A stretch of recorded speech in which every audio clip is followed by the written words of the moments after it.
सभापती महोदय, प्रश्नाचा जो गाभा आहे तो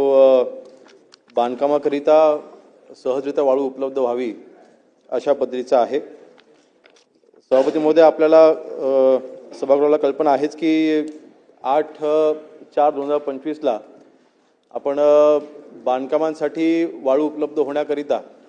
आणि महाराष्ट्रामध्ये वाळूचं धोरण हे सहजरित्या राबवण्यात यावं ह्याकरिता नवीन वाळूचं धोरण आपण तिथे घोषित केलं आणि त्या अनुषंगाने आपण ज्या ज्या ठिकाणी गट होत आहेत त्या ठिकाणी 10% ही जी तिथली जी वाळू आहे ती घरकुलांसाठी जी आपण राखीव ठेवलेली आहे। ज्या ठिकाणी समजा लिलाव होऊ शकला नसेल तर त्या ठिकाणची जी वाळू आहे ती त्याच्यामधली जी वाळू आहे ती घरकुलांसाठी जी आपण राखीव आपण ठेवलेली आहे। आपल्याला कल्पना आहे की घरकुलांच्या बांधकामासाठी आपण 5% 5 ब्रास वाळू हे आपण त्यांना मोफत उपलब्ध करून देतोय।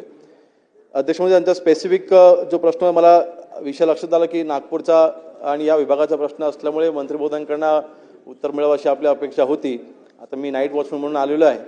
पण तरीसुद्धा जी माहिती उपलब्ध आहे त्यानुसार आपला 23 गटाच्या बाबतीमधला जो प्रश्न आहे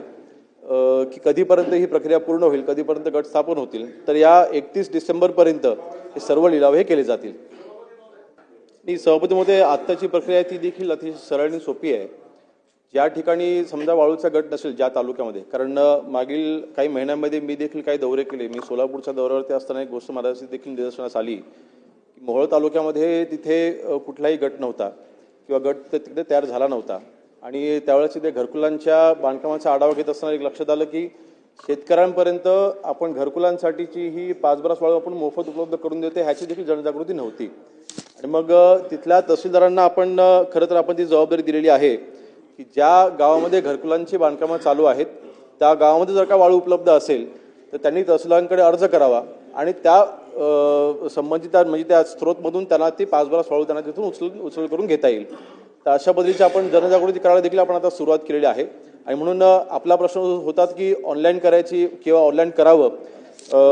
नक्कीच त्या बाबतीमध्ये आपण विचार विनिमय करू, परंतु आत्ता जी प्रक्रिया जी आहे ती देखील सरळ सोपी आहे, तर त्याच्या अंमलबजावणीकरिता नक्कीच आमच्याकडनं योग्य ती कारवाई ही वेळेत केली जाईल। सभापती महोदय, माननीय मंत्री महोदयांनी विशेषतः एमसँडच्या बाबतीमध्ये अतिशय चांगली भूमिका मागील 2 ते 3 महिन्यामध्ये त्यांनी स्वीकारलेली आहे। स्वतः त्यांनी विभागनिहाय दौरे करून किंबहुना काही महिन्यांपूर्वी